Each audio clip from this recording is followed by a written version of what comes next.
Muy buenos días, bienvenidas y bienvenidos a esta sesión de la Cátedra Libre en Glotopolítica. Este espacio lo habíamos llamado antes el Seminario Permanente en Glotopolítica, pero hemos decidido cambiarle el nombre para que sea más fácil entender, que sea más clara la intención que tiene el evento. Cátedra Libre. De lo que se trata la Cátedra Libre es de mostrar el trabajo de personas que usan una perspectiva glotopolítica en su labor profesional, académica. Hoy tenemos el gusto de presentar a la profesora Roxana Quispe Collantes. En un momento se las voy a presentar. Sincretismo, identidad y lengua originaria. El quechua en la obra política de Arguedas y Andrés Alencastre Gutiérrez. La profesora nos va a estar hablando de ese tema. Esta cátedra libre hace parte de la línea de investigación en glotopolítica del Instituto Cuaro y Cuervo. En el instituto hemos entendido glotopolítica como una perspectiva, no tanto como una disciplina en particular, sino una perspectiva que abarca diferentes disciplinas, entre ellas la literatura, la antropología lingüística, la sociolingüística, que es como normalmente la identifican, la filología, todas las disciplinas que se ocupan de alguna manera del lenguaje cuando se enfocan en asuntos sociales y de poder, consideramos que hacen parte de esto que es la glotopolítica.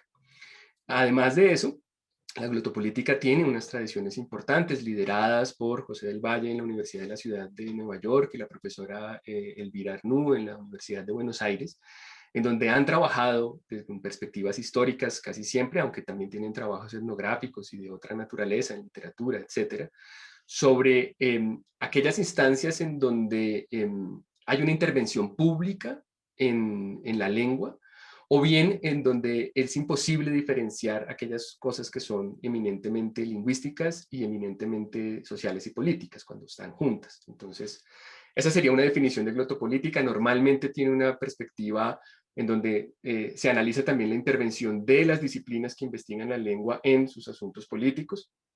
Eso es glotopolítica, la estamos promoviendo para hacer diálogos entre las diferentes unidades académicas del instituto y también para participar en redes internacionales. En ese sentido, tenemos una oferta de eventos, una oferta académica importante. Está abierta la convocatoria para un curso en intercomprensión y glotopolítica, donde vamos a trabajar el tema de la enseñanza de lenguas cuando los hablantes son de lenguas heterogéneas, o sea, para enseñar en un contacto lingüístico.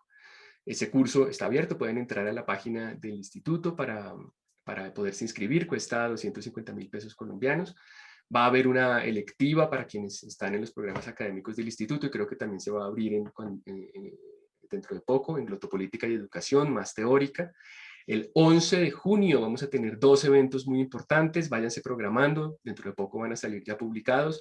A las 10 de la mañana del 11 de junio va a ser el foro Fulbright, en donde vamos a hablar acerca de la obra de Félix Restrepo desde una perspectiva glotopolítica con la profesora Carolina Chávez Oflin, que es docente de la Universidad de la Ciudad de Nueva York. En la tarde, de ese mismo día, 11 de junio, 2 de la tarde, vamos a tener una mesa redonda con buena parte de las profesoras y profesores que han venido trabajando con perspectiva glotopolítica en Colombia, desde la Universidad de Pereira y también en Santander, de la UIS. Entonces va a estar bien interesante. Vamos a tener cátedras libres con el profesor Camilo Díaz.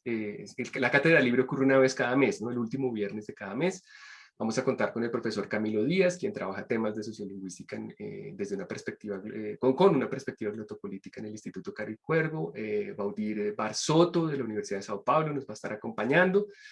Tenemos un semillero de investigaciones, en un momento pues les voy a poner información de contacto allí para que por favor la pongan allí en el Facebook, que la gente se pueda contactar con nosotros si quieren participar empezar investigaciones en nuestro semillero. Y las invito a visitar la página glotopolítica.com, que es el esfuerzo de esta red internacional en divulgar asuntos de glotopolítica de toda Latinoamérica, entonces están muy invitadas. El propósito de esta cátedra libre, de este espacio, es una conversación abierta, plural, cualquier persona puede participar, va a tener una duración de 1 hora y media. Por favor, escriban allí en el Facebook en donde se está proyectando este evento, las preguntas que tengan y nos las van poniendo aquí en nuestro chat para irles dando respuesta. La idea es que sea muy conversado. Vamos a tener la presentación de la profesora durante los primeros 40 minutos y luego empezamos esta conversación. Bueno, voy a presentar a la profesora. Rosana Quispe Collantes es catedrática universitaria en Perú. Culminó el doctorado en literatura peruana y latinoamericana por la Universidad Nacional Mayor de San Marcos, con la primera tesis doctoral escrita y sustentada en quechua, en runasimi. Actualmente sigue estudios en maestría en lingüística por la Universidad Católica del Perú. Tiene experiencia en enseñanza de idiomas y en investigación académica de la literatura y la lingüística andina. Participó en el proyecto Corpus de la Poesía Quechua Contemporánea del Grupo de Investigación Discursos, Representaciones y Estudios Interculturales de la Universidad de San Marcos. Cuenta con publicaciones sobre su experiencia para el fortalecimiento de la lengua y la cultura quechua, así como sobre su aproximación al ajarawi en la poesía cusqueña. Busca fortalecer y revitalizar el runasimi como una lengua necesaria para la vida académica y científica y anhela contribuir en la valoración de la diversidad lingüístico-cultural de los saberes ancestrales de los pueblos a través del estudio y fomento de todas las lenguas originarias. Roxanacha, bienvenida a este espacio. Qué bueno tenerte aquí. Por favor, tienes el micrófono. Allianchu imaynañan ñaña turaykuna kunan kay punchaypin ancha kusisqa tarikuni kay instituto Caro y Cuervo sutichasqaman Danielcha Turay, Andreycha Turaywan ima mink'ariwasqankumanta kaypi noqa rimanaypaq kikin siminchiskunamanta Arguedas sutichasqamanta Wiraquchamanta, chaymantapas Andrés Alencastre Gutiérrez sutichasqamanta Wiraquchamanta ima. Tukuy sonqonkuwanmi kay punkuta kicharinku, chaymi noqa anchata ñaychakuni, kay noqanchis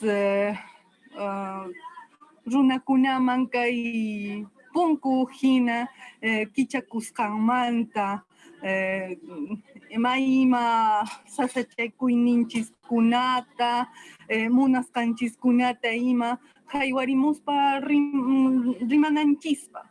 Muchísimas gracias. Bueno, buenos días.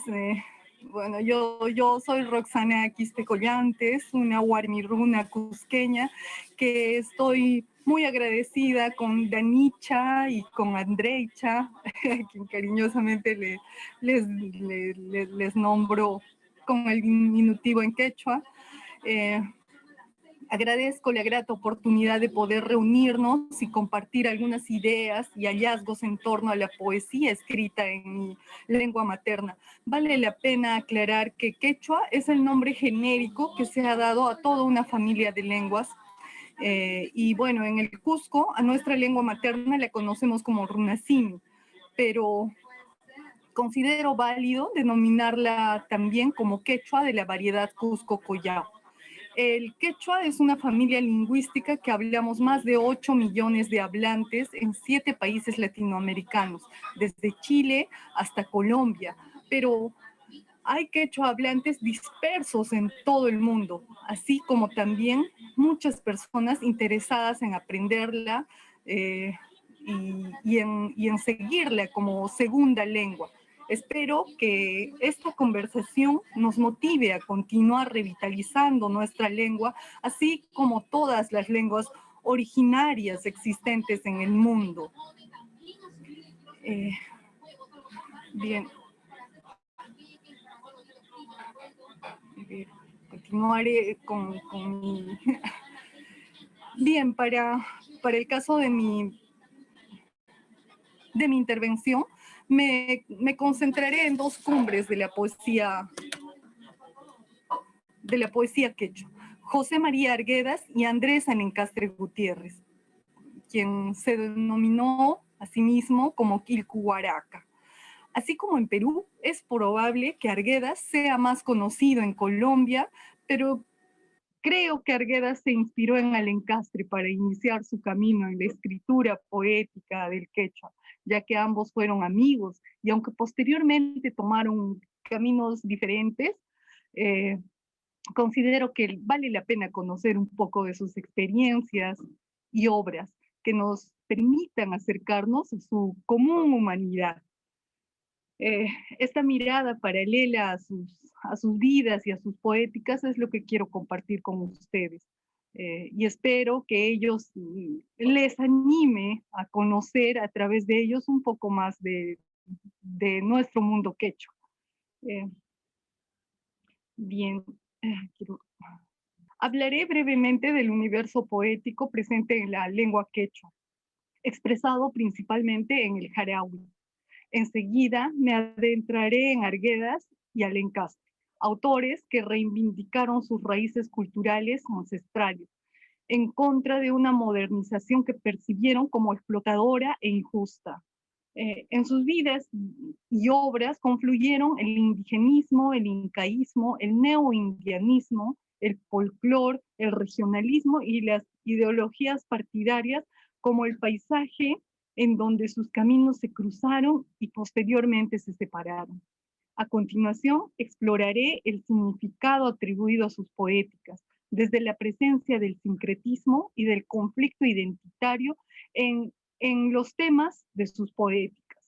Finalmente, con la figura de los Llakiksonkokuna, que significa corazones sufrientes, concluiré en la necesidad de buscar encuentros y profundidad en el contrapunto de miradas para rescatar un poco de la complejidad en que se tejen y se destejen los legados de las lenguas originarias, así como en el desafío que implica revitalizarlas mediante la escritura poética.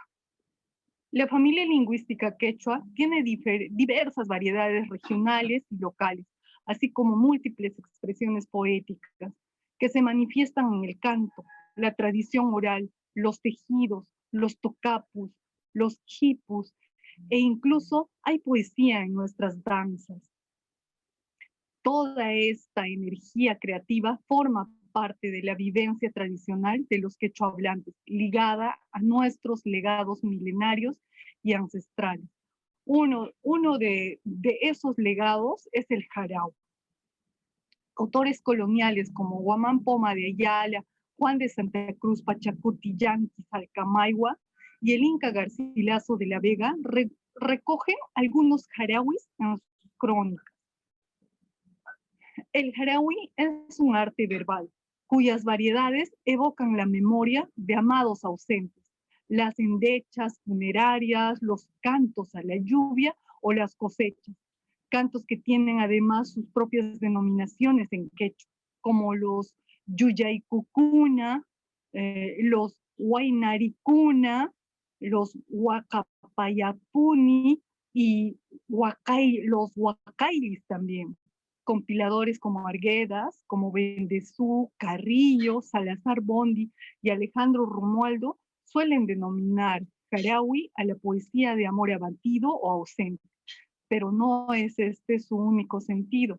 Según Jesús Lara, abro cita, a diferencia del yarabí colonial, que solo reconocía la tristeza como contenido, el jaraui incaico daba cabida también a la alegría. Por esta razón tomaba diversas denominaciones de acuerdo con el sentimiento que le inspiraba. Jaray Arawi era la canción del amor doliente. Sankay Arawi, la de la expiación. Kusi Arawi, Suma Harawi, Warix Saharawi, las de la alegría, la belleza, la gracia, etc. Fin de cita. Jean-Philippe Hewson diferencia al jaraui como poesía de creación, colectiva y anónima, del jaraui como poesía de autor. Lo dice así. Desde esta perspectiva, señala que la poesía escrita en quechua está compuesta para ser leída o declamada. En el caso de las obras publicadas en distintas épocas por autores que cultivaron el quechua en sus obras escritas, como Juan Espinosa Medrano, Florinda Mato de Turner, Quilcu Huaraca, José María Arguedas, William Hurtado de Mendoza, César Guardia Mayorga, Eduardo Ninamango, Dida Aguirre, Isaac Guamán, Teodoro Meneses, Friné Montesinos y Chasca Anca Ninahuamán, a los que se suman voces recientes como las de Auqui Amaru y Percy Borda.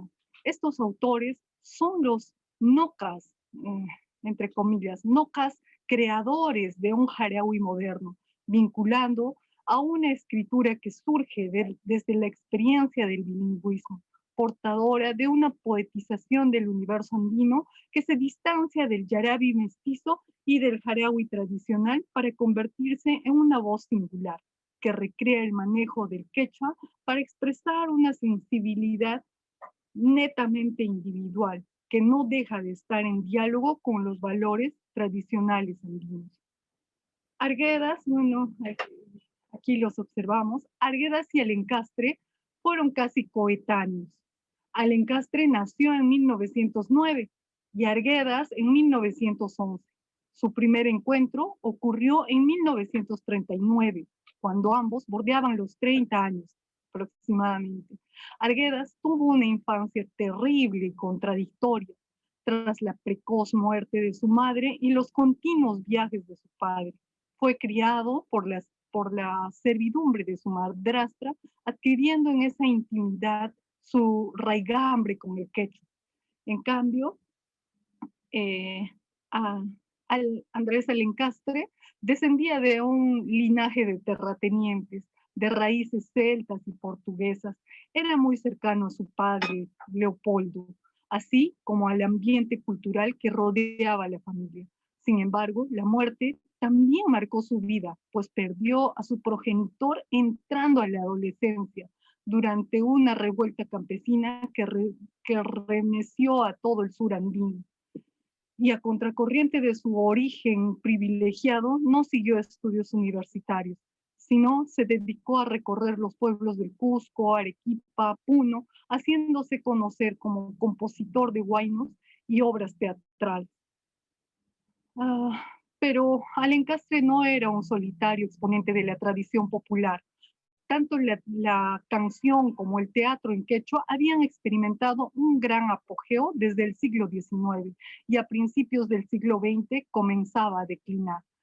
El teatro en quechua se hallaba al final de una gran ola que atravesó el sur andino, llegando a promoverse en giras internacionales, como exponen Zoila Mendoza, César Itier, Yasmín López Lenzi y Alan Durston en sus estudios sobre una época que estuvo marcada por un renovado sentimiento regional, el cusqueñismo, que afloró desde la intelectualidad universitaria, hechizada por la Revolución Rusa y Mexicana, enarbolando un indigenismo de denuncia, en donde resaltaron las voces de Luis E. Valcárcel y de Uriel García, intelectuales representativos del incaísmo, concebido como la exaltación del recuerdo de los incas y del neoindianismo, como una reivindicación del mestizaje cultural que asegurara la continuidad espiritual con el pasado autóctono frente al devastador efecto del choque cultural. Alencastre no fue ajeno a estas influencias, no solo por familiares como Julio G. Gutiérrez, célebre autor del libro Así nació el Cusco Rojo, sino también por sus propias inquietudes. No es casual que en El Nuevo Indio fuera citado por un personaje de sus obras teatrales, al decir, cito, tenemos que jactarnos, nunca tener a menos de que quisiera por apelativo seamos incas. Somos descendientes de los indios, los anarunas, producto de estas tierras que nos cobijan. Somos mestizos por sangre y neoindios por espíritu. Neoindios he dicho, sí, con Uriel García, porque neoindios son todos los que habitan el Perú. Aunque la cáscara de muchos sea europea, la pepa nítidamente es india. Fin de cita. En Arguedas, la importancia literaria se manifestó tempranamente, alimentada por sus recuerdos de niñez y los viajes de su padre como juez, como bellamente recuerda en Los ríos profundos. Conoció el Cusco por intermedio de su padre, que era cusqueño, pero terminó de estudiar en Lima. En 1931 ingresó a la Universidad Nacional Mayor de San Marcos y al morir su padre, debió trabajar para pagar sus estudios.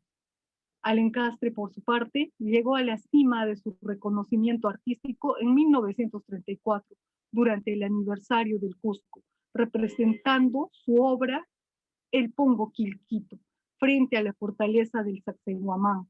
Desde entonces adoptó el nombre de Quilcuaraca y en 1937 se presentó en las primeras emisiones de una emisora de radio que se denominaba La Hora del Charango, espacio musical dirigido por Humberto Vidal Hunda, quien era un renombrado cusqueñista y pertenecía al Instituto Americano de Arte. Alencastre fue presentado como, cito, bardo de los corilazos, creador de sonidos poderosos y duro miembro de su raza. Fin de cita. Entre 1935 y 1938, Arguedas publicó su libro de relatos Agua, así como Canto Quechua, una recopilación de canciones folclóricas. En dicha obra, Arguedas advertía, abro cita, no he hecho traducciones literarias en estas versiones. En estas versiones se encontrará sin duda la influencia de la parte que tengo de español, pero eso no lo podía evitar. Más tarde, otro que siente lo indio más auténticamente que yo nos dará versiones más propias y más puras. Fin de cita. Probablemente Arguedas se refería a Alencastre. En San Marcos fue compañero de su hermano mayor, del hermano mayor de Alencastre. Él fue el nexo con el Cusco también, pero Arguedas fue encarcelado por participar en una protesta y allí concluyó Canto Quechua. En prisión, Arguedas escribió a su hermano, abro cita, yo estoy cansado de la vida de ciudad. Además, odio profundamente la vida intelectual que estoy llevando. Yo no quiero ser de ninguna manera un intelectual. Muy pronto me largaré por ahí a vivir ciertamente la vida del pueblo. Después escribiré con sangre, no por profesión. Fin de cita. Ya libre, pero sin empleo, enrumbó a trabajar al Colegio Mateo Pumacahua de Sicuani, está ubicado en el Cusco. Allí se casó con Celia Bustamante y su padrino casualmente fue Andrés Alencastre Gutiérrez. Cuando Arguedas publicó la canción popular mestiza, su valor poético y sus posibilidades, describió a Alencastre como un excéntrico señor de pueblo que vestía casimir inglés, pero tenía alma de indio. Su entusiasmo era notorio. Según testimonios, solía ir a sus giras teatrales. Arguedas evocaría así, abro cita, no he visto ningún público más apasionado y sustancialmente identificado con un autor y actor. Quilcuaraca improvisaba siempre en quechua, en estos casos con el quechua mestizado de las ciudades. El quechua posee infinitos recursos para lo humorístico y lo jocoso. Comprendí entonces que no había conocido otro caso de creador que poseyera en tal grado el idioma quechua. Y esa fecha Quilcuaraca no había leído el Ollantay ni el Uzcapaucar. Fin de cita. Pero Arguedas no solo era escritor, Su formación etnográfica, así como sus contactos en Lima, determinaron que, con el cambio del clima político, retornara a la capital, ocupando cargos importantes relacionados con la educación y el folclore. Significativamente, en el tiempo que Arguedas trabajó en Sicuani, Alencastre ingresó a la universidad en el Cusco a los 30 años. Sin duda, conocer a Arguedas lo motivó a profesionalizarse, concluyendo sus estudios con la tesis sobre la alfabetización y doctorándose con una tesis sobre la fonología y sintaxis del quechua.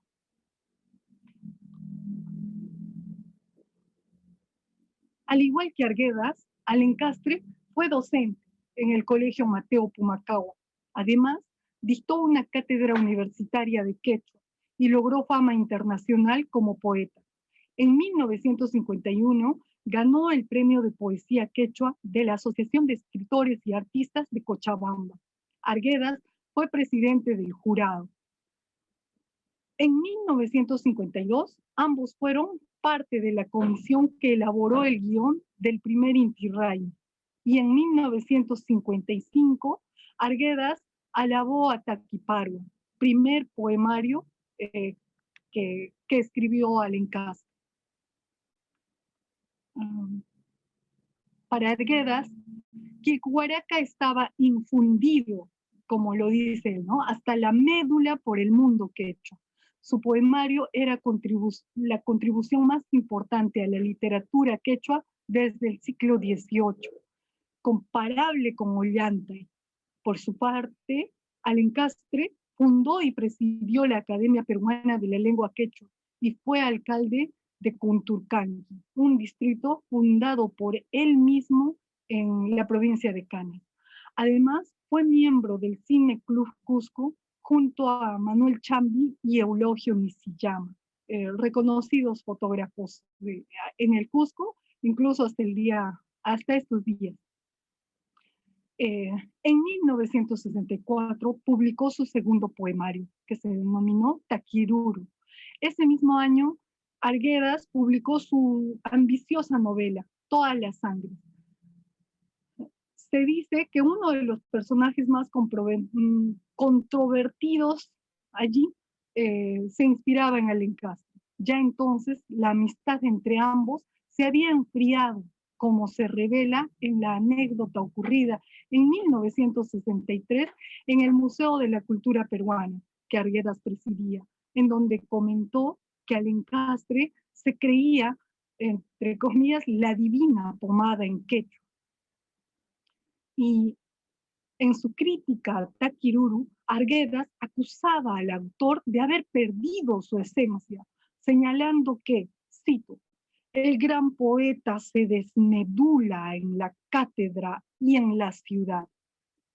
Fin de cita.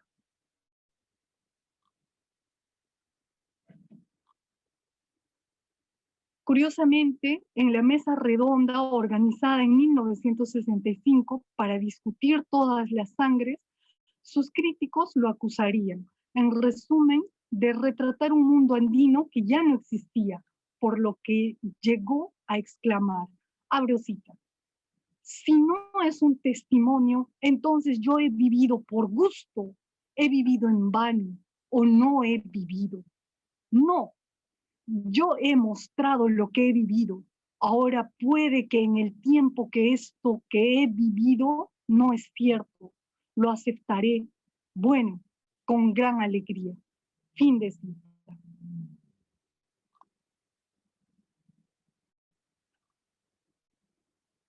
Hasta ese tramo de sus vidas, ambos autores habían logrado un amplio reconocimiento a pesar de las discrepancias surgidas. En el caso de Alencastre, al publicar sus poemas en un quechua purista y en Arguedas por su retrato de los conflictos del mundo quechua. Quiero detenerme en la relación entre sincretismo e identidad en el momento en que Arguedas comienza a publicar algunos poemas de compromiso social alrededor de 1962, pero que solo se publicaron en su mayoría póstumamente, en el poemario Catatay. En tanto que Alencastre publicó en ese periodo Yaguarpara, que significa lluvia de sangre, ofreciendo una mirada del país y de sí mismo como un cuerpo transfigurado por las tribulaciones y por la búsqueda de un cambio. El sincretismo es un concepto usado para explicar las transformaciones religiosas y más ampliamente se refiere al cambio cultural. Tiene que ver con mestizaje, fusión, aculturación y transculturación también, como conceptos que explican la mezcla producida por el contacto entre dos o más culturas. Para ambos poetas, el desenlace del choque cultural fue trágico, pero podría revertirse. Por un lado, Arguedas parece encontrar en Alencastre un espejo, desde cuyos poemas vislumbra la posibilidad de una obra que contribuya a superar el dolor cósmico de la conquista y la angustia de los mestizos para asimilarse a la sociedad dominante. Por ello, en Catatay, en donde se agrupan 7 de sus poemas, desde un canto a Tupac Amaru y cuestionamiento a los doctores letrados, hasta su admiración por Cuba y Vietnam.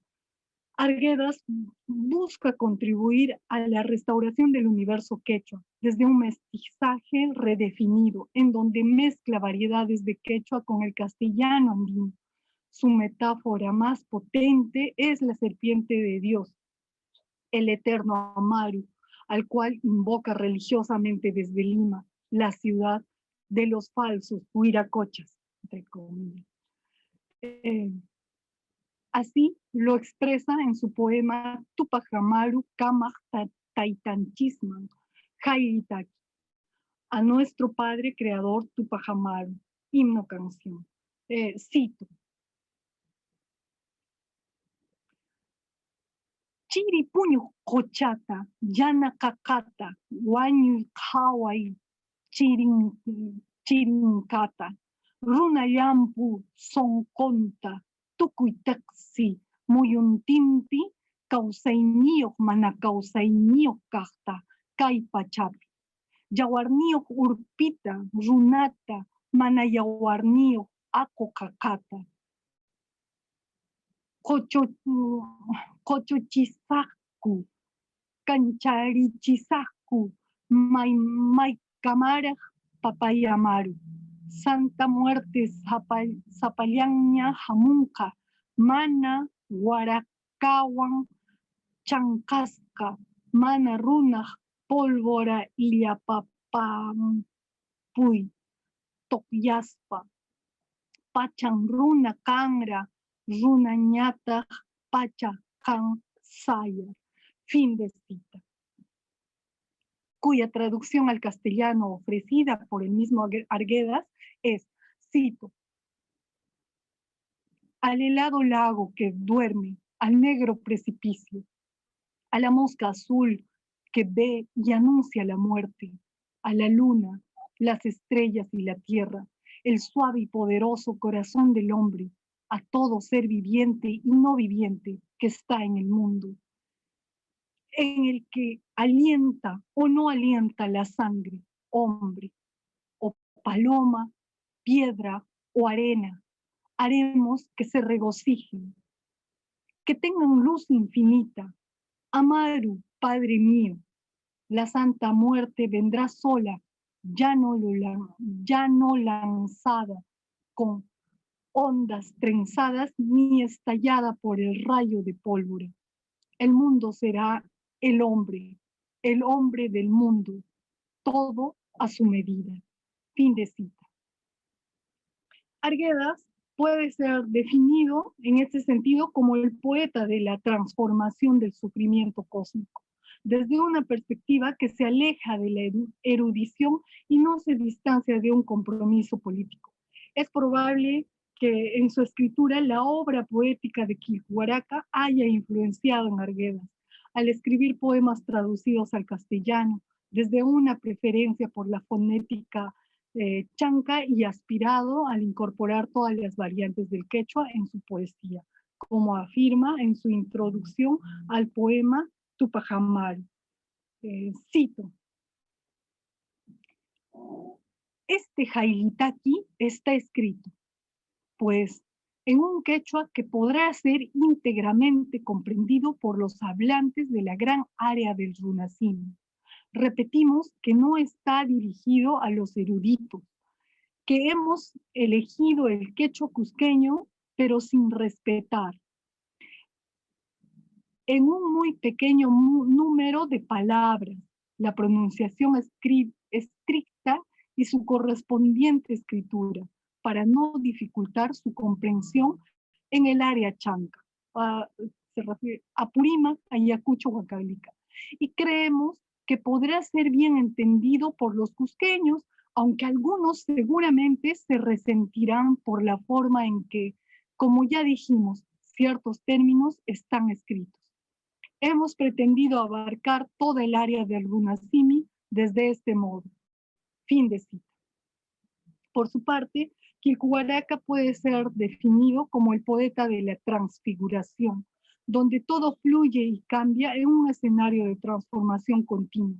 En Yaguarpara, el dolor posibilita la transfiguración humana en elementos de la naturaleza, manifiesta en su invocación a los personajes ausentes desde la filiación. A lo largo de sus poemas, Quilcuaraca toma el valor de los personajes naturales para protegerse cuando se viene vulnerable y triste, deseando dejar de ser un hombre con sentimientos y emociones.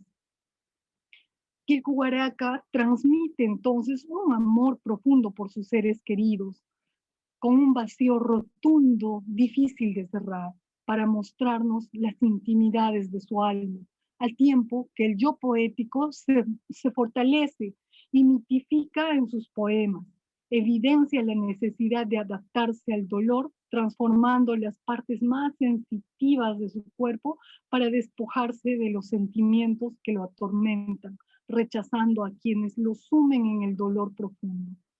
Su intento de superar la angustia se expresa en un profundo anhelo de realizarse, que lo conducirá hacia una vida nueva y justa, desde los precipicios y lluvias de sangre, para irrumpir con supremo esfuerzo y ser el runa que no es. De este modo, aunque predomina un tono personal en su poemario, afirma el poeta en su introducción, escrita en castellano, en su introducción en Yaguarpara. Cito: nuevamente os ofrezco una mazorca lírica, escrita en el sólido y bello runasimi de los antiguos jamautas.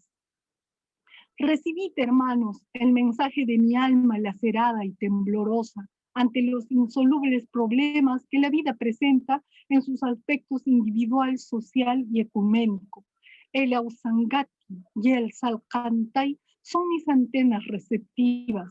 Yo escucho en sus cimas la queja de los hombres que sufren y que piden, pero esta petición justa y tenaz recibe en respuesta solamente lluvia de sangre y ríos de lágrimas. Esta cruenta realidad canta Yaguarpara en treno rotundo y viril, a fin de ser escuchado por todos los hombres llamados a forjar la anunciada justicia social. Fin de cita. Esta invocación al cambio social se evidencia principalmente en el primer poema, Lluvia de Sangre, que culmina con estos intensos versos.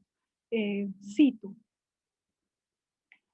Llaqtaypampaq yanaphuyu, wayrawanña chinkaripuy, llaqtay huk'uy yawarpara, intiwanña chinkaripuy.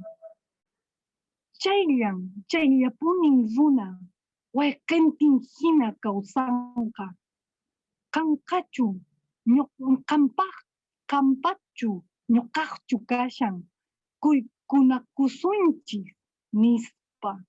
Perú suyuq hatun hallp'a, inkakunaq sumaq t'antan, llapapakushka phasmikuy, yawarpara t'aqsanampaq.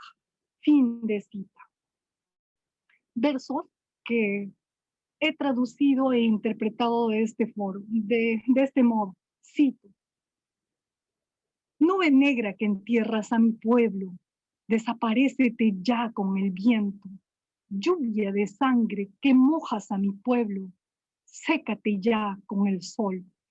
Solo eso es el hombre.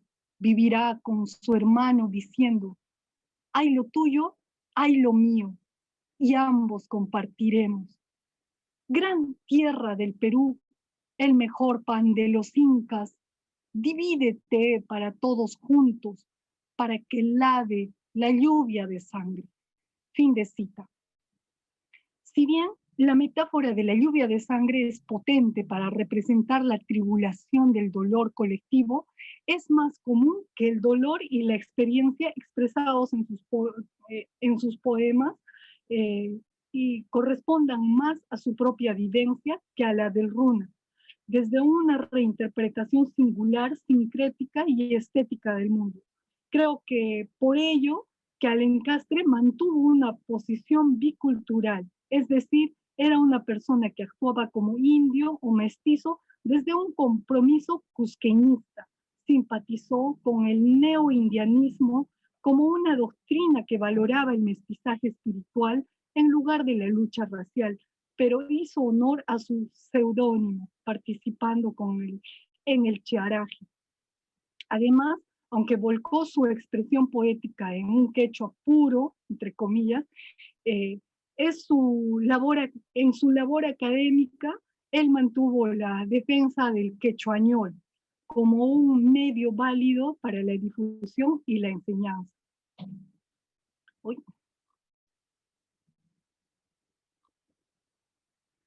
Finalizaré con la figura de los Kokuna, los corazones que sufren, que escogí para titular mi artículo sobre la relación entre Arguedas y Alencastre. Para Arguedas, Quilcu Araca expresó en su actividad artística una sensibilidad mediada por el dolor y la angustia. No obstante, aunque el término Quilcu deriva de el pongo Quilquito, Alencastre estaba lejos de ser un pongo, pues mantuvo su poder y propiedades como terrateniente. No obstante, Arguedas interpretó su poética como la tensión dramática entre el dolor cósmico del indio y la angustia del mestizo, para expresarse ante una naturaleza percibida como telúrica y desafiante. Es innegable que la poética de Arguedas se proyecta para rebelarse contra el orden establecido, invocando una profunda transformación social. Pero Arguedas se suicida en 1969 y deja una novela inconclusa, El zorro de arriba y El zorro de abajo, como un retrato del caos que la modernización producía en el mundo y en el habla de los migrantes. Por su parte, Alencastre terminó impactado por la reforma agraria del general Velasco. No obstante, llegó a publicar Yaguarpara en 1900. Llegó a publicar Yaguarpara. Y ya en 1980, su único poemario bilingüe, traducido también al español, que se denominó Corijamanca. Alencastre tuvo una muerte atroz en 1984. Se llegó a especular que su deceso tuvo un componente ritual. En el cuento Mi sangre teñirá la nieve, del Luis Nieto de Gregory, hace un paralelismo entre su muerte y la de su padre, Leopoldo Alencastre. En dicho cuento, el hijo le sigue a su padre mientras va muriendo. Cito: ¿es mi muerte la que estoy viviendo o es tu muerte? ¿Son mis alaridos los que enardecen a la turba o son tus alaridos? ¿Es mi corazón el que late desbocado o es tu corazón? ¿Son mis huesos los que están crujiendo o son tus huesos? ¿Es la misma pesadilla que me persigue desde niño o de tanto perseguirme ya me ha alcanzado Y esta vez ya nada podrá salvarme, y mi corazón aún caliente y palpitante será brindado como pago a la madre tierra. Fin de cita. Un recurso similar es utilizado por Rodrigo Montoya en su novela El tiempo del descanso, en donde detalla las circunstancias alrededor de las muertes de ambos Alencastre, el padre y el hijo, haciendo uso de la ficción y de la realidad en su reconstrucción literaria. Hoy todavía se recuerda a Alencastre como una figura entre dos mundos, como el hacendado que tuvo un alma de indio, un símbolo del purismo cusqueñista, en contraste, y un símbolo del purismo cusqueñista. Y en contraste, Arguedas es la figura del mestizaje, de la lucha por la nación plural y mestiza. Los caminos de ambos, al parecer, son divergentes, pero creo que vale la pena rescatar sus puntos de contacto en sus poéticas, porque expresan el sentir de toda una generación ante los cambios que experimentó y todavía experimentan nuestras sociedades. Por ello, sostengo que ambos encarnan una experiencia entrampada en contradicciones, derivadas de sus distintas trayectorias personales, pero sin embargo mantienen una aspiración optimista respecto al destino del hombre y la mujer en los Andes. Es decir, ambos son corazones que sufren, pero se esfuerzan en suprimir ese dolor, transformándolo o transfigurándolo en ambos casos. Al final, como concluyo en mi artículo, estimo que, cito, en suma, ambos autores ejemplificarían la crisis de una generación de intelectuales de provincias ante los cambios que alteraron el rostro de la sociedad rural sureña, en donde Arguedas brindó en su obra una mirada transcultural al país, y Alencastre entre una mirada bicultural, sin puntos en común y a la vez conectados ambos de maneras misteriosas, entre la amistad, el rumor, el mito y la novela.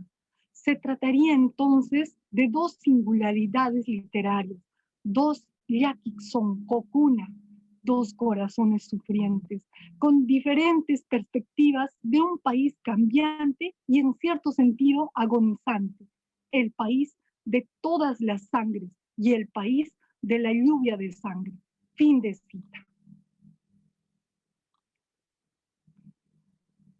Hasta aquí mi presentación. Anchatan añaychakuykichis llapaykichista kunan kay uyariwasqaykichismanta kay José María Arguedas hamawt'anchismanta y Andrés Alencastre Gutiérrez hamawt'anchismanta puan rimarisqaymanta tukuy sunquywanmi uyarisaq kankuna rimarisqaykichista tapu sichus tapuyta munawankichis ima tapuwallaychis. Gracias.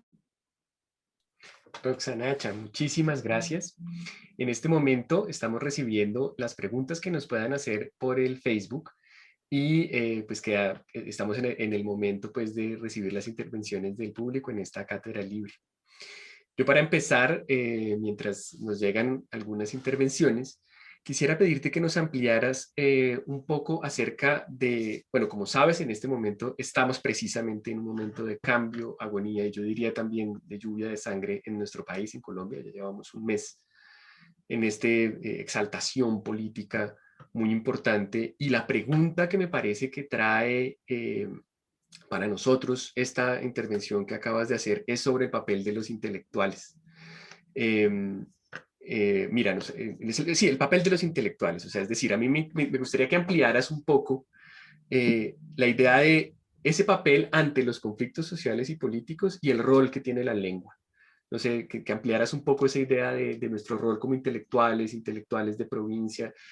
¿Qué ves ahí, además de lo que ya nos comentaste en la presentación?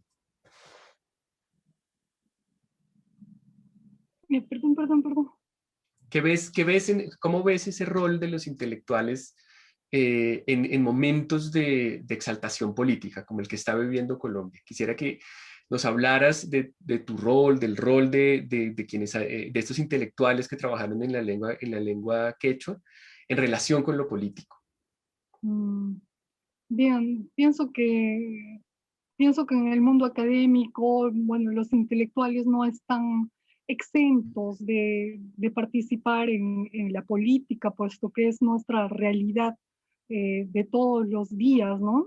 Sin embargo, eso no los detiene a seguir produciendo, eh, y esta producción tiene, pienso yo, esas pinceladas del, del ocurrir político en nuestros países, ¿no? Siempre hay eh, una intervención, no, no nos quedamos como al margen.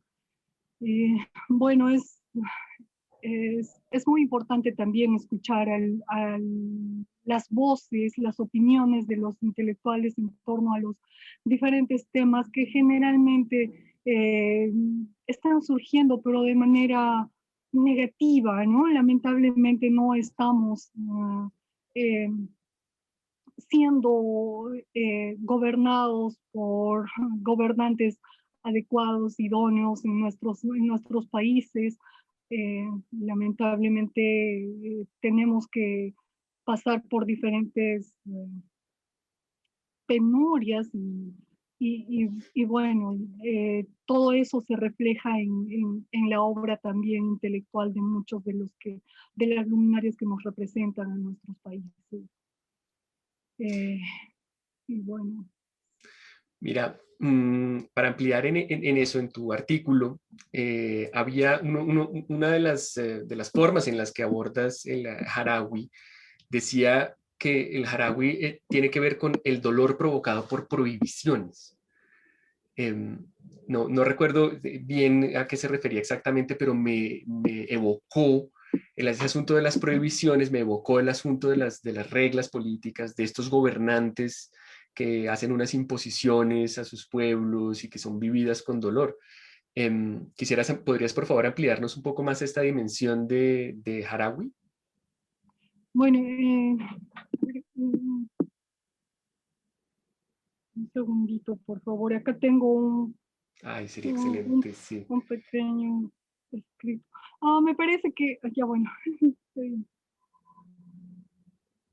Mm, Bueno, yo pienso que el Harawi es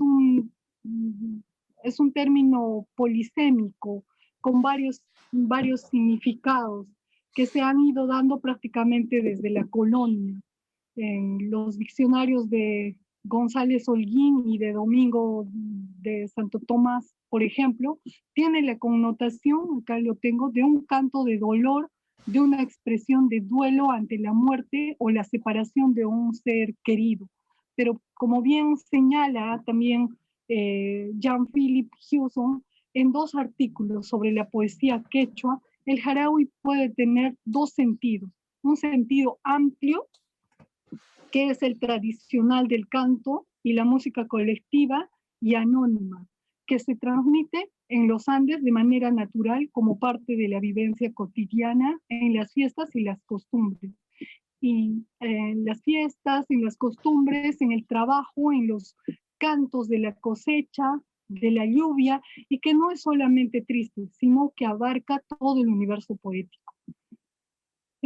Pienso también que es la poesía de la creación, que es inagotable y se mantiene dentro de los parámetros de la tradición con la presencia de recursos como el dístico semántico que ha sido estudiado por Bruce Mahain. El otro sentido más restringido a la emoción se refiere a la forma escrita, la poesía de autor que tiene autoría, pero es lo novedoso para el Harawi.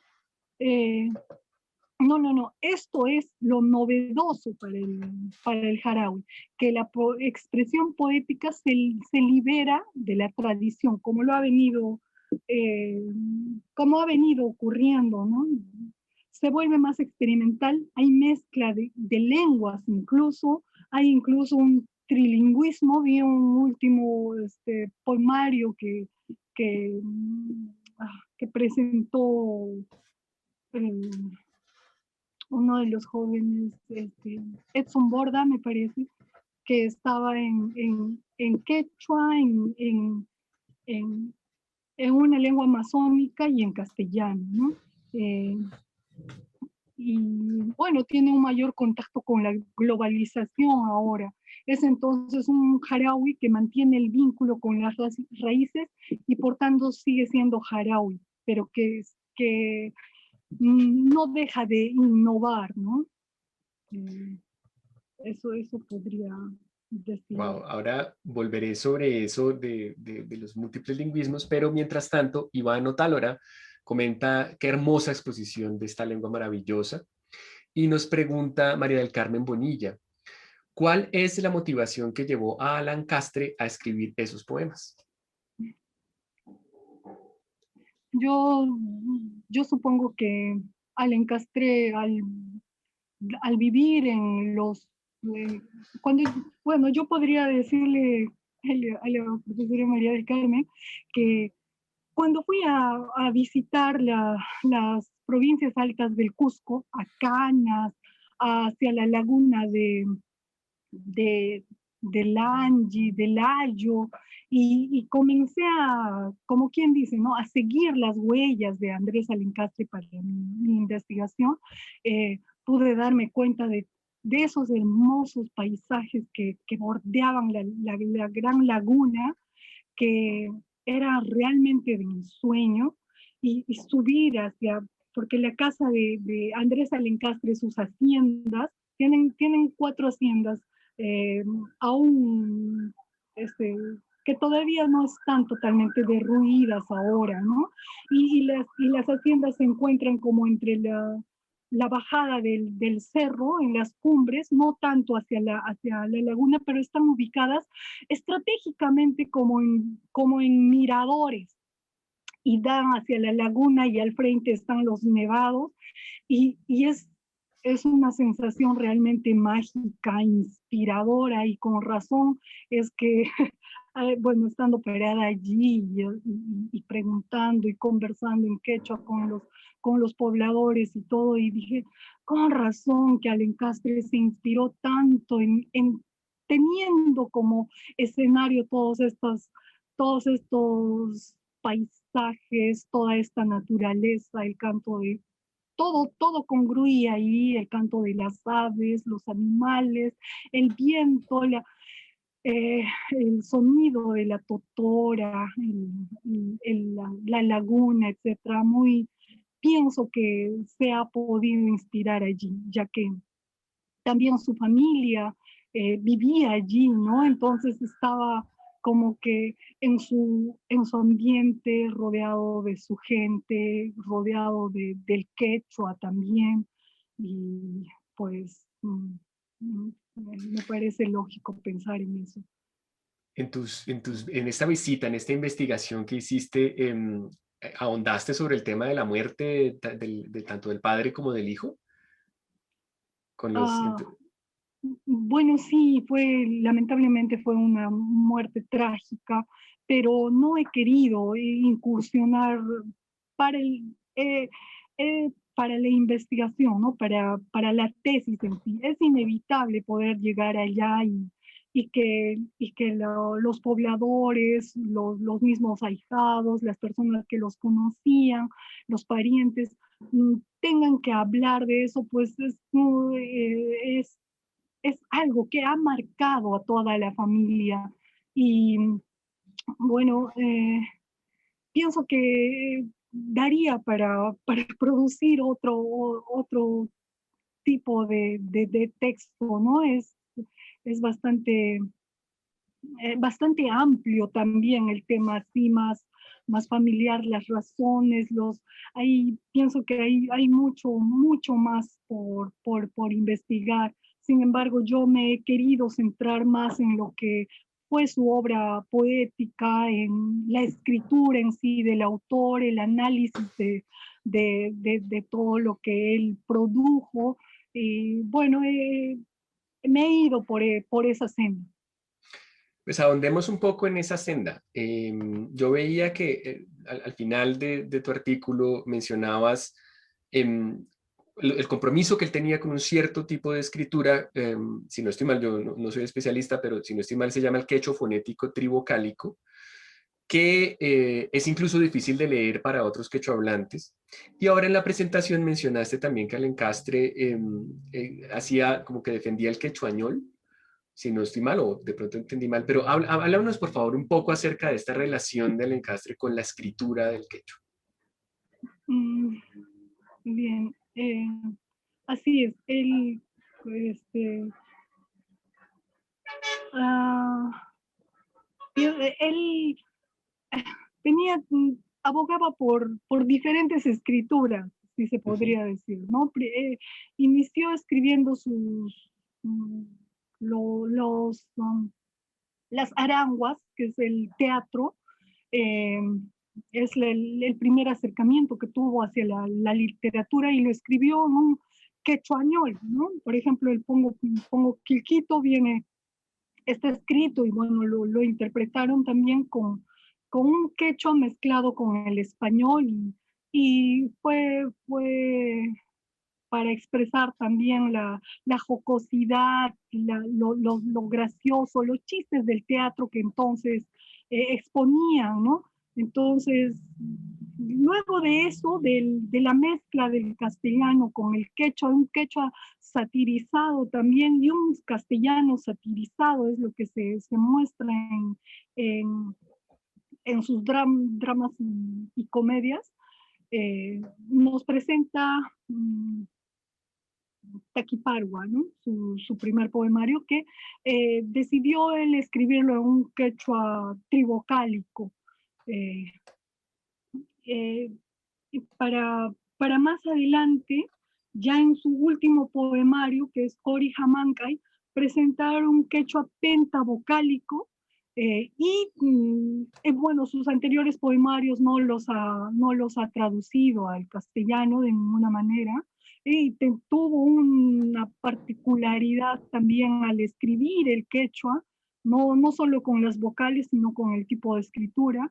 Y finalmente, claro, presentó Cori Jamancay, que él lo denominó tipo una reivindicación, ¿no? En 5 vocales y con traducción al castellano, cosa, cosa que se puede apreciar es bastante rara en el autor, y él también defendía el, el hecho de que se pueda mantener un purismo quechua para, para, el, para la academia, ¿no? Para la escritura intelectual y todo eso, y que también se pueda mantener un quechua popular donde se pueda manejar el castellano y el quechua a la vez.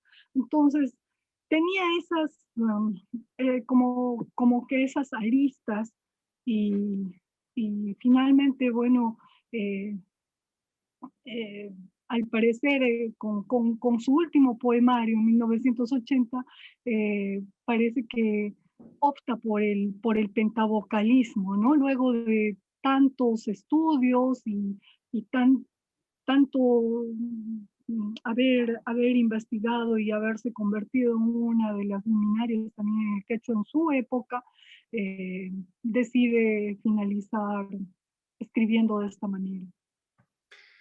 eh, si te voy a pedir por favor que nos contextualices un poco porque muchas de las oyentes que están en estas cátedras no conocemos muy bien estas polémicas que hay alrededor de la escritura del quechua. Habíamos hablado un poco más temprano acerca de que es un tema muy delicado, ¿no? La escritura del quechua políticamente está muy cargada y pues quisiera que nos contextualizaras un poco, como que nos introdujeras a esa polémica. Bueno, lo que puedo decir es que es una pregunta difícil para quienes hablamos y escribimos en el Runasimi cusqueño, sobre todo, ¿no?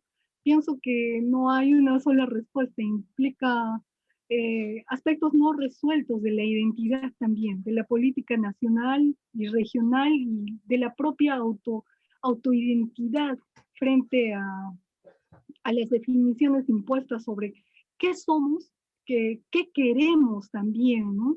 Y quiénes queremos ser los runacunas. Bueno, eso también influencia. No, pienso que no es solo una guerra de vocales, porque sí hay bastante polémica en cuanto al trivocalismo y al pentavocalismo.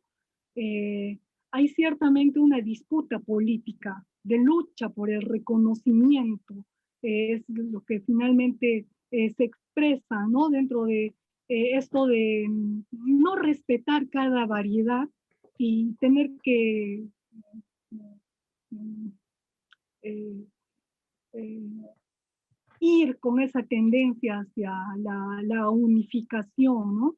Entonces, y pienso que dentro de esa disputa política es una lucha por el reconocimiento también. El tribocalismo es percibido como una imposición para los cusqueños hoy en día, para la mayoría, no para todos, principalmente porque supone una decisión de uniformizar las variedades de la lengua quechua. Eh, Desde una perspectiva estandarizada que parte de una sola variedad, ¿no? Creo que lo que se necesita es todo lo contrario, como lo mencioné antes, ¿no? Es respetar la diversidad lingüística, porque en la variedad hay todo un legado cultural y ancestral también, que se pierde cuando se castellanizan los términos o cuando se uniformizan las variantes. Cada variante es autónoma, es importante y tiene sus detalles, tiene sus cosas propias que las particularizan, ¿no?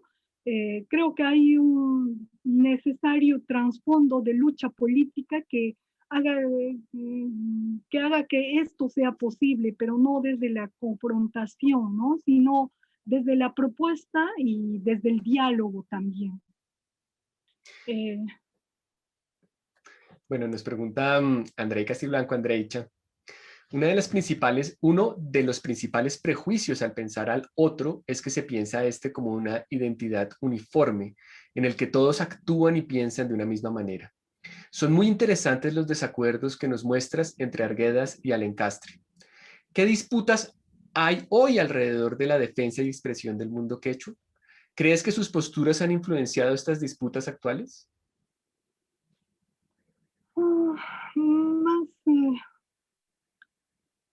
no, pienso que no han llegado, tanto Andrés Alencastre como José María Arguedas mm, no han llegado a tener este tipo de disputas confrontacionales o no, he tratado de ver cuál ha sido el punto nuclear para que ellos puedan eh, separarse. ¿Por qué? ¿No? Tenía tanta curiosidad, pero ambos lo han manejado de una forma que se vea que fue algo tranquilo y el alejamiento entre ellos ha sido bastante, bastante cuidado, bastante mm, eh, sin levantar mucho polvo, ¿no?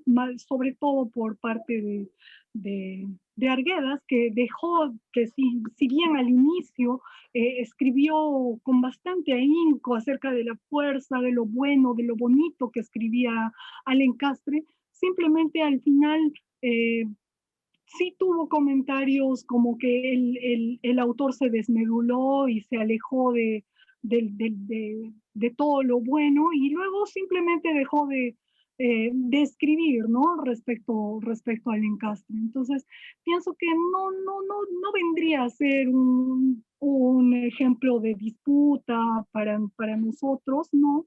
Pienso que cada uno tenía sus propios también comenzaron a seguir sus propios caminos y más bien eso.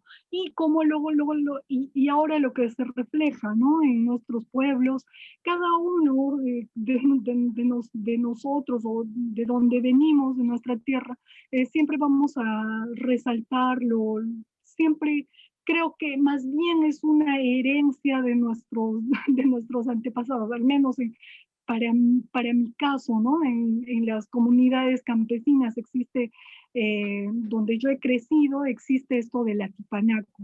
Siempre estamos en constante carrera, en competencia, ¿no? Una competencia sana.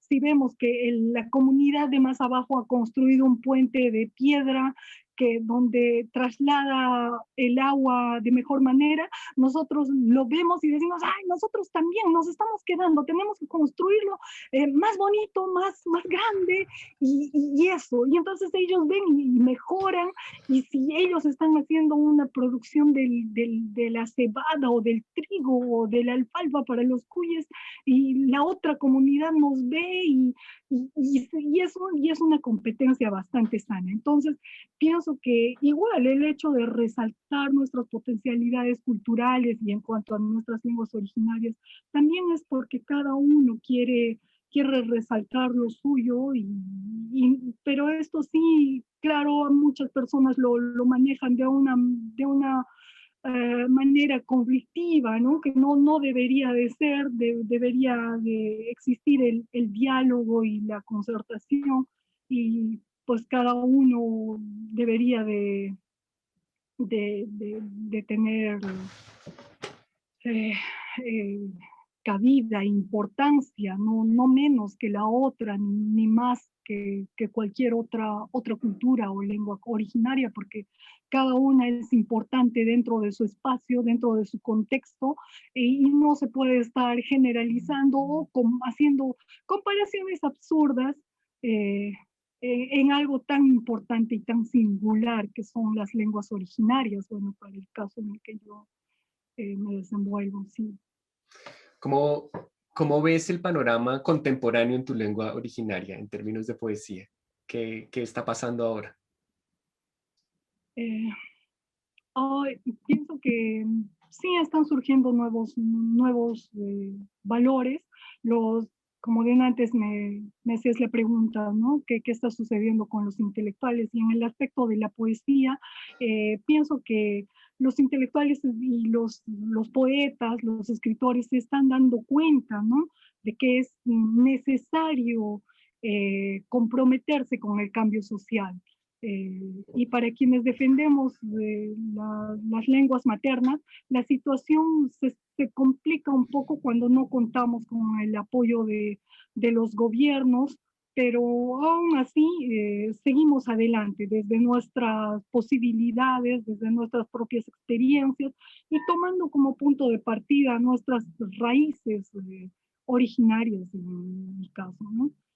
Eh, Pienso que están comenzando a abrir camino, nuevos valores, eh, jóvenes que están atreviéndose cada vez más a escribir en nuestras lenguas originarias, a presentar sus producciones poéticas, tanto en Runasimi, en Shipibo, en Ashaninka, en diferentes lenguas originarias, y eso realmente motiva, ¿no?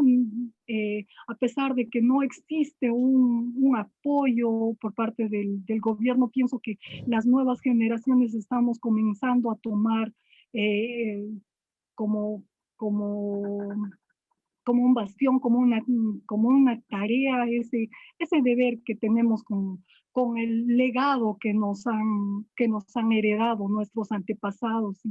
Y es muy bonito porque también podemos ver que han surgido nuevos valores también, lo que son los influencers, no sé cómo les puedo llamar, respecto al quechua, por ejemplo, ¿no? Personas que enseñan el quechua, enseñan nuestras actividades culturales o los diferentes saberes mediante las redes sociales, y también es algo que en estos últimos tiempos ha sido como un boom, ¿no? Y es algo que nos acerca más al mundo global en este caso. Sí. Esto que acabas de decir me conecta pues con una pregunta muy anunciada y que tenía muchas ganas de hacerte, y creo que mucha gente te la hace con frecuencia, pero quisiera que ampliara sobre tu experiencia al defender tu tesis doctoral en lengua quechua. Creo que la defendiste en tu lengua en Runasimi, ¿cierto? Así es. Sí, háblanos de esa experiencia, cómo fue defender la tesis doctoral, cómo ha sido el proceso. Fue un proceso bastante largo. con- bueno, ahora lo veo así, pero en resumen, valió la pena mucho. Pienso que al inicio sí, como todo proyecto, como toda propuesta, muchas veces he tratado de tirar la toalla porque me sentía desmoralizada, discriminada. Al inicio lo comentaba con algunos compañeros de trabajo, de estudios, y los cuales pues se reían, ¿no? Y yo decía, estoy escribiendo, pero estoy escribiendo runasimi, cusqueño, y decía, ja, ja, ¿y eso para qué sirve? ¿Quién lo va a leer? Estás perdiendo tu tiempo, finalmente lo que necesitas es tener tu grado, y con el grado ya vas a poder trabajar y tranquila, no te hagas problema, además, ¿quién te va a aceptar eso? Es una cosa totalmente descabellada. Entonces, decidí este, tomarlo como ya no, mejor no lo comento porque sí, también he tenido algunas críticas positivas, ¿no? ¿No? Sí, y tal, pero eran más las negativas y las de burla y las que me hacían sentir como una loca que estaba yendo contra la corriente y contra todo y que yo no estaba pensando bien. Entonces, pero sí, en mi mente, en mi cabeza, dentro de mis deseos y de mis sueños, sí estaba bien preciso eso. ¿Por qué? Porque yo provengo de un padre nativo hablante del Runasimi, mi mamá que adora también el Runasimi, la cultura, mis abuelos, por parte de mi papá son netos, originarios, me llena mucho de orgullo. Mis abuelos por parte de mi mamá también manejan el Runasimi, pero he crecido más mezclada con mi parte paterna, que ha sido la parte más neta, originaria, ¿no? Y fue una suerte para mí que no, y gracias a eso he podido acceder a diferentes códigos, a diferentes conocimientos ancestrales, a diferentes cosas que solo son propias de nosotros, los runacunas, de nosotros, las personas que vivimos en el Ande, ¿no? Y, y bueno, luego ya no mencionar el hecho de mi proyecto de la escritura en quechua, ni de la sustentación, ni de nada, y comencé a viajar más, a imbuirme más del tema y a tratar de investigar. Entonces, así fue donde se comenzó a pasar el tiempo, y gracias al universo también comencé a tener un poco más de información, más de apertura hacia las diferentes metas, pequeñas metas que me iba proponiendo, ¿no? También tuve sí un soporte bastante fuerte, que fue la familia y la comunidad, ¿no?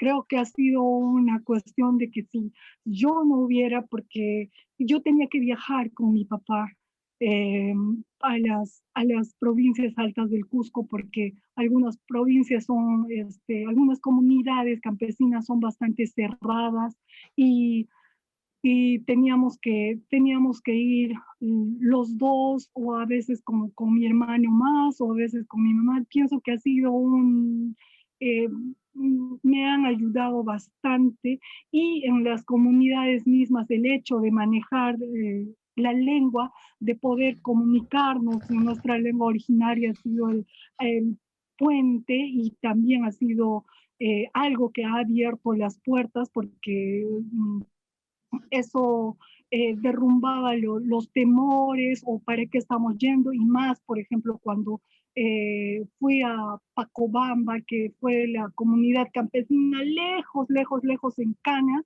donde falleció Andrés Alencastre, por ejemplo. Todos estaban con mucho temor, ya que yo no pertenecía a la comunidad, y era un lugar muy alejado sobre los cerros, tras cerros, pero un lugar hermosísimo. Y ahí este, toda la comunidad se asustó y comenzaron a esconderse porque pensaron que yo bueno, mi familia éramos de algo que tenía que ver con el poder judicial o con las leyes, o que éramos policías y los queríamos detener o algo así, o estábamos yendo para hacer algo negativo, ¿no? Entonces, ni bien nos pudimos comunicar en nuestra lengua originaria, uy, ya este, todos comenzaron a salir, comenzaron a abrirnos las puertas. Les dije que también era paisana cercana de ellos, que yo venía de Acomayo, de Chosecani, también de una comunidad campesina, y que yo no era una huiracocha, ¿no? O que no era externo a las comunidades campesinas. Entonces fue una herramienta bastante valiosa dentro de todos estos años de investigación, y por lo cual cada vez que tenía la oportunidad de hablar en mi lengua materna, era para mí, dentro de mí, un orgullo, era como un tesoro grande que decía, gracias universo, gracias ancestros míos por haberme heredado toda esta riqueza que llevo conmigo, y que ojalá que no se corte, ¿no? Y que se siga transmitiendo de generación en generación. Y así pudimos hacer muchas amistades poco a poco, no al inicio. Poco a poco comenzaban a darme sus entrevistas, primero informalmente y luego así, poco a poco, gracias a la lengua originaria que manejaba también. Y y bueno, ya no quiero. Luego, eh, para ya la sustentación de la tesis en sí también fue bastante difícil, pero ahí, a pesar de que sí había bastante controversia, polémica, pero tuve el apoyo de mi asesor, ¿no? El doctor Gonzalo Espino Relucé, quien es un amante de las poéticas quechuas, de la cultura andina, y quien, eh, queriendo o no queriendo, eh, tuvo que apoyarme, porque él vio bastante de cerca todo el trabajo que fui desarrollando. Y a él sí le decía, no vaya a ser yo decía, no vaya a ser que se olvide que estoy haciendo en mi lengua materna, no vaya a ser que a veces cuando lo veía medio renuente, siempre le recordaba y siempre le decía que era mi anhelo, que por favor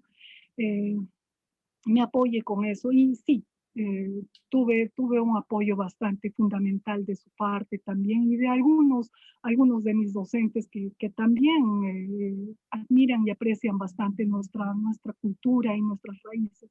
Entonces, eh, pienso que fue más un trabajo comunitario, fue un trabajo global, porque yo sola no lo hubiera podido lograr. Y yo sola, y con solamente el castellano, imposible. Entonces, eso, porque no es lo mismo hablar uno mismo, que, claro,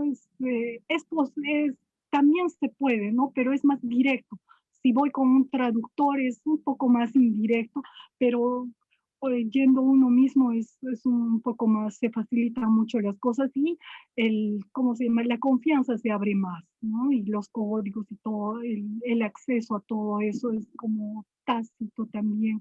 El hecho de que se forme una amistad, una especie de logro familiar, ¿no? Al final, cuando regresé a las comunidades campesinas, ya después de haber sustentado y todo para agradecer, y,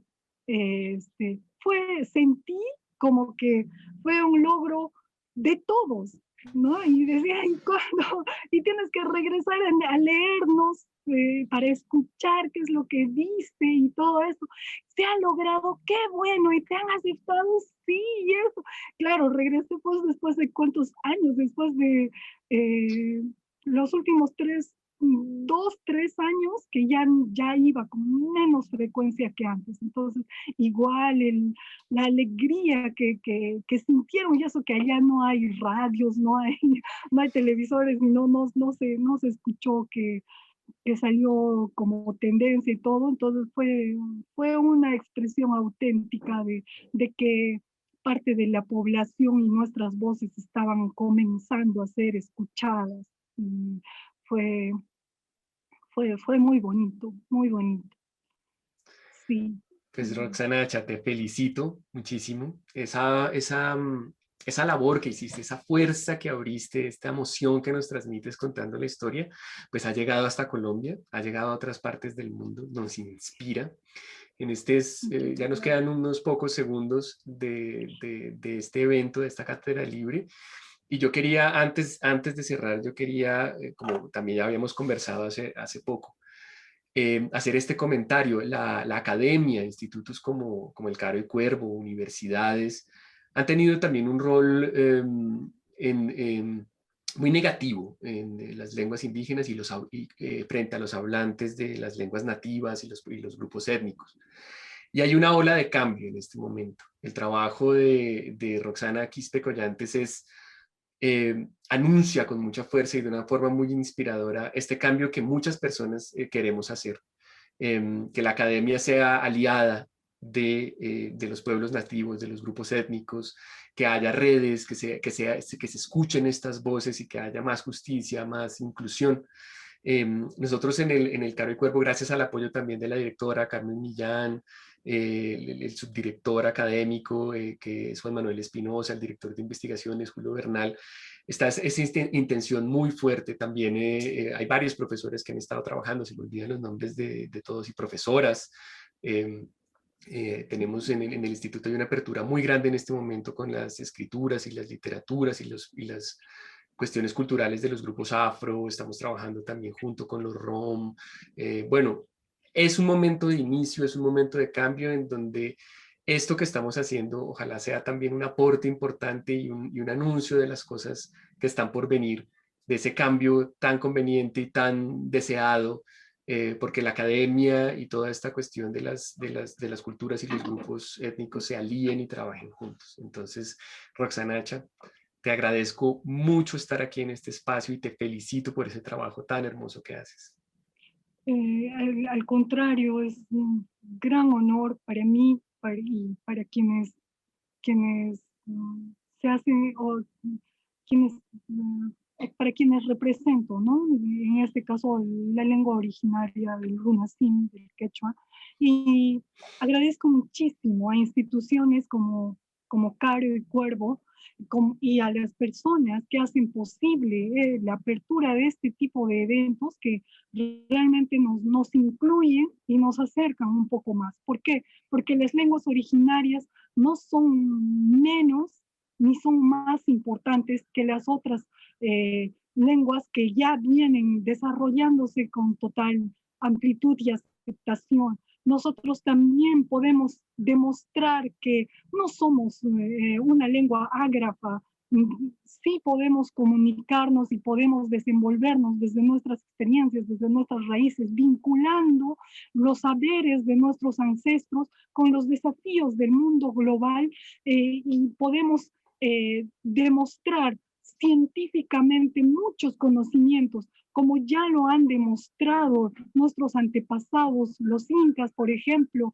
La maravilla del Machu Picchu se ha construido hablando el Runasimi.